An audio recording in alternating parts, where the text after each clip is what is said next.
அதே மாதிரி ஒரே சொல்லிடுறேன். அதே போல தமிழகத்தில் சட்ட ஒழுங்கு நான் ஏற்கனவே அடிக்கடி குறிப்பிட்டிருக்கிறேன். பலமுறை சொல்லியும் இந்த அரசு மெத்தன போக்கோட தான் இருக்குது. இதற்கு என்ன காரணம்? இன்றைக்கு தமிழ்நாடு அரசு ஒரு நிரந்தர டிஜிபி இதுவரைக்கும் நியமிக்க முடியல. உச்சநீதிமன்றம் அறிவுறுத்திய பிறகும் 3 வாரம் கால அவகாசம் கொடுத்தோம். இன்னும் இந்த அரசு கும்பகர்ணம் போல தூங்கிட்டு இருக்குது. தனக்கு வேண்டியப்பட்டவரை டிஜிபியாக நியமிக்க வேண்டும் என்ற ஒரே காரணத்திற்காக உச்சநீதிமன்றம் அளித்த தீர்ப்பை கூட நடைமுறைப்படுத்தாத ஒரு கைலாத அரசு இருந்து கொண்டிருக்கின்றது. ஒரு நிரந்தர டிஜிபி இல்லாத போது எப்படி சட்ட ஒழுங்கு சரியாக இருக்கும், சரியாக பராமரிக்கப்படும்? ஆகவே இந்த அரசு வேண்டுமென்றே திட்டமிட்டு தங்களுக்கு கைப்பாக இருக்கக்கூடிய ஒரு ஒரு டிஜிபியை நியமிக்க வேண்டும் என்ற அடிப்படையில் தான் இந்த காலதாமம் செய்து கொண்டிருக்கிறார். இனியும் காலதாமம் செய்யாமல் ஒரு நிரந்தர டிஜிபியை நியமித்து தமிழகத்திலே சட்ட ஒழுங்கை காப்பாற்றுவதற்கான நடவடிக்கை எடுக்கப்பட வேண்டும். அண்மையில் ராமேஸ்வரத்தில் பார்த்தீங்கன்னா ஒரு பள்ளி மாணவி நடந்து கொண்டு பட்டம் பகலில் சென்று கொண்ட பள்ளிக்கு நடந்து கொண்டு சென்று பொழுது ஒரு இளைஞன் அந்த மாணவியை குத்தி கொலை செய்கின்றார். இது எவ்வளவு கொடூரமான செயல்! அந்த மாணவியிடம் தன்னை காதலிக்க வேண்டும் என்று வற்புறுத்தியிருக்கிறார். அந்த மாணவி அதை மறுத்தவுடன் உடனடியாக அந்த மாணவியை பட்ட மகளில் கத்தியால் குத்தி கொலை செய்கின்ற காட்சி ஒரு கொடூரமான காட்சி. இது தொடர்ந்து நடந்து கொண்டிருக்கிறது.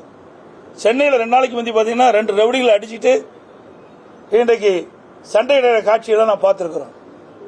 இப்படி ஒவ்வொரு வாரமும் நாள்தோறும் தமிழகத்தில் சட்ட ஒழுங்கு சீர்குலைகின்ற காட்சியை பார்த்திருக்கிறோம். அங்கே பாலியல் வன்கொடுமைகள், திருட்டு, கொலை, கொள்ளை நடந்த வண்ணம் இருக்கின்றது. இந்த அரச கும்பகர்ணம் போல் தூக்கி கொண்டிருக்கின்றது. மக்களுக்கு பாதுகாப்பு கொடுப்பது காவல்துறை கடமை. ஆனால் தமிழகத்தில் அப்படிப்பட்ட நிலைமை இல்லை என்ற நிலை ஏற்பட்டு விட்டது. பல முறை ஊடகத்தின் வாயிலாக, பத்திரிகையின் வாயிலாக, அறிக்கையின் வாயிலாக சட்டமன்றத்திலே இந்த அரசுக்கு கவனத்தை கொண்டு வந்து கூட இந்த அரசு சரியான முறையில் அணுகாத காரணத்தினால் சட்ட ஒழுங்கு தமிழகத்திலே சந்தி சிரித்துக் கொண்டிருக்கின்றதை நேரத்தில் தெரிவிக்க விரும்புகிறேன். பல உதாரணங்களை சொல்லலாம். அது மட்டுமல்ல, இன்றைக்கு இப்படிப்பட்ட சம்பவம் நடந்துபட இன்றைக்கு ஒரு மாநில கட்சி, பகுஜன் கட்சி, அவருடைய மாநில தலைவர் அங்க சென்னை மாநகரத்தில் மக்கள் அதிகம் வசிக்கின்ற பகுதியில் படுகொலை செய்யப்படுகிறார்.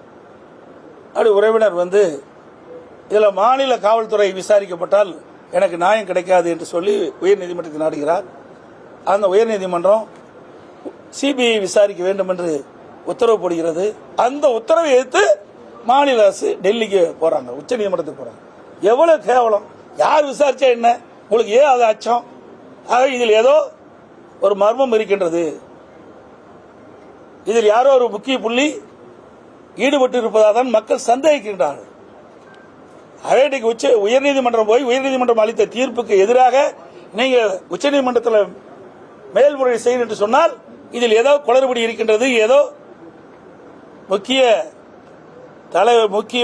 பிரமுகர்களை காப்பாற்ற இந்த அரசு துடிக்கிறது என்பதுதான் நம்ம என்ன தோணுகிறது.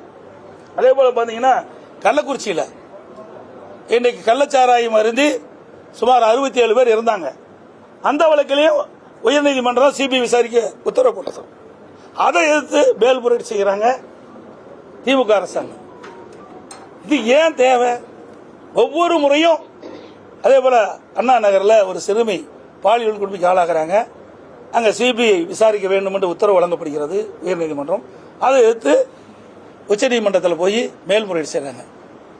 இப்படி ஒவ்வொரு முறையும் உயர்நீதிமன்றம் அளித்த தீர்ப்புக்கு எதிராக உச்சநீதிமன்றம் செல்லும் மேல்முறையீடு செய்கின்ற நிலை தொடர்கின்றது.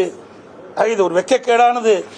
யார் விசாரிச்சா என்ன? உண்மை வெளிவந்தா போதும், குற்றவாளிகள் தண்டிக்கப்பட வேண்டும்.